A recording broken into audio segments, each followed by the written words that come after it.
Bienvenidos a Te Cuento la Historia. Yo soy el AP y en este video te dejo una historia fascinante, la de Juana de Arco, pero vista desde 3 puntos de vista: su santidad, su heroísmo y su faceta de visionaria. Así que vayan por un café, un té o un jugo y pónganse cómodos. Y suscríbete al canal porque ya comenzamos. Imaginen esto: un adolescente que no sabía leer ni escribir, asegurando escuchar voces de Dios, se pone al frente de un ejército y cambia el destino de una nación. Suena a película, ¿verdad? Pues es la historia real de Juana de Arco. En apenas 2 años, pasó de ser una pastora anónima a coronar a un rey y finalmente a morir en la hoguera. Pero, ¿quién era ella en realidad? ¿Una santa? ¿Una genio militar? ¿O una joven con una fe tan poderosa que la hizo leyenda? Quédense, que hoy lo averiguamos.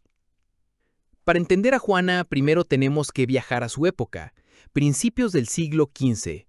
Olvídense de la Francia que conocen hoy. Aquello era un campo de batalla. Llevaba casi 100 años en guerra contra Inglaterra, la famosa Guerra de los 100 años, por el control del trono. El mapa era un desastre. El norte, incluyendo París, estaba en manos de los ingleses y sus aliados, los borgoñones. Y por si fuera poco, los franceses estaban enfrascados en una guerra civil brutal entre ellos mismos.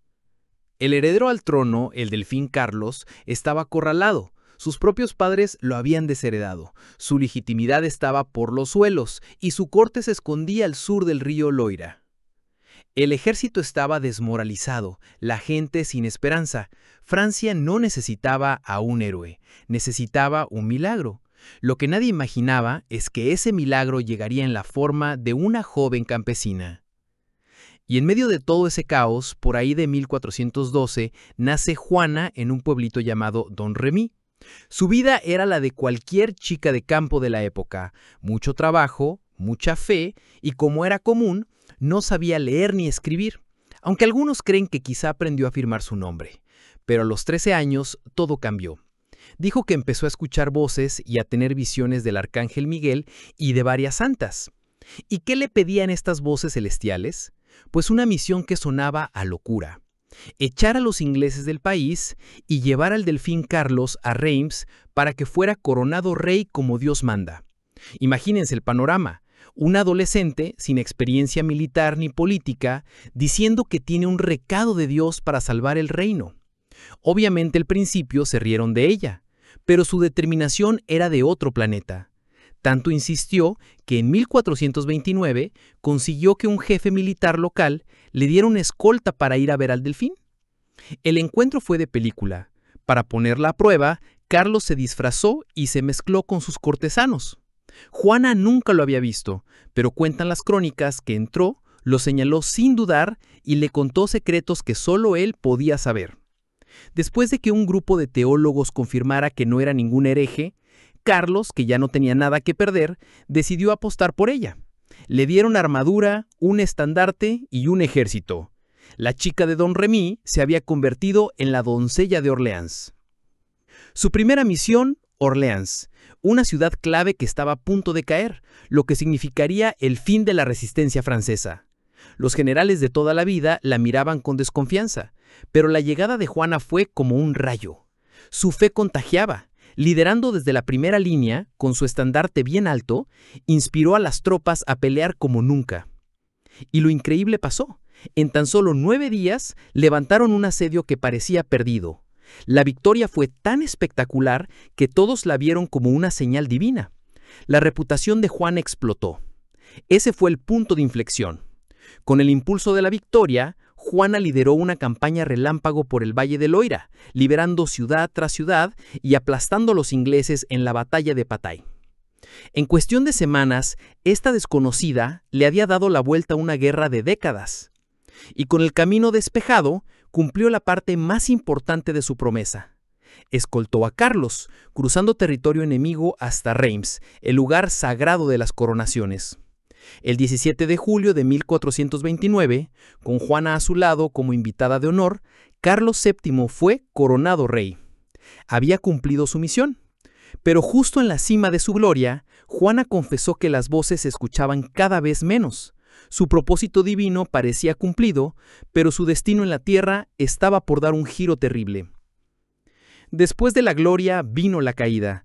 El rey Carlos VII, ya coronado, empezó a dudar. Prefería las treguas a las batallas, y un intento por liberar París fracasó. La estrella de Juana empezaba a apagarse. El 23 de mayo de 1430, en una batalla, fue capturada por los borgoñones, los aliados franceses de Inglaterra. Y aquí viene lo más duro. El rey Carlos, el hombre al que ella le dio una corona, no movió ni un dedo para salvarla. No hubo rescate, no hubo negociación. Sus captores borgoñones le entregaron a los ingleses a cambio de un cuantioso rescate de 10,000 libras. Para los ingleses, ella era más que una enemiga. Era la prueba viviente de que Dios estaba con los franceses, y tenían que destruir esa idea. La llevaron a Rouen para un juicio eclesiástico que fue un teatro de principio a fin. El objetivo era político, desacreditarla y con ello al rey que ella coronó. La acusaron de todo: herejía, brujería y sobre todo de vestir ropa de hombre, algo prohibido por la iglesia. Durante meses, esta chica de 19 años, sola, sin abogados, se enfrentó a decenas de clérigos hostiles con una inteligencia y una fe que quedaron registradas para la historia. Al final, la presión fue demasiada y firmó un documento renunciando a sus visiones. Pero no era suficiente, querían verla muerta. Días después, volvió a usar ropa de hombre. Aquí los historiadores debaten. Algunos dicen que la forzaron, otros que fue una trampa, y hay quienes creen que lo hizo para protegerse de los guardias en la prisión. Sea como fuere, fue la excusa perfecta. La declararon hereje reincidente. El 30 de mayo de 1431, en la plaza de Rouen, Juana de Arco fue quemada viva. Tenía 19 años. Mientras moría, pedía que le sostuvieran una cruz y gritaba el nombre de Jesús. Pero quemar su cuerpo no fue acabar con su historia. Fue el inicio de la leyenda.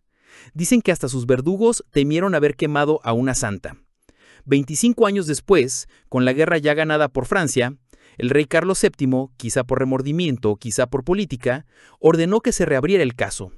En 1456, un nuevo tribunal papal lo dejó claro. El juicio había sido una farsa. Juana fue declarada inocente y mártir. Con los siglos, pasó de heroína de guerra a ser el símbolo de la unidad y resistencia de toda Francia. Y finalmente, la Iglesia Católica la reconoció oficialmente. Fue beatificada en 1909 y canonizada como Santa Juana de Arco en 1920, convirtiéndose en patrona de su país. Entonces, ¿quién fue Juana? ¿Una santa que hablaba con Dios? ¿Una estratega militar brillante? ¿O simplemente una joven con una fe tan poderosa que la hizo leyenda? Quizá fue todo eso a la vez. Una campesina que rompió todas las reglas de su tiempo, de su clase y de su género para forjar su propio destino y el de una nación. Al final, su legado no está en si sus voces eran reales o no, sino en demostrarnos el increíble poder que tiene la fe en uno mismo. Pero esa es nuestra interpretación. Ahora queremos saber la tuya. ¿Qué crees que fue Juana? ¿Una enviada de Dios? ¿Una líder nata? ¿O una víctima de la política? Cuéntanos qué piensas en los comentarios, que nos encanta leerlos. Y si te gustó este viaje al pasado, ya sabes qué hacer.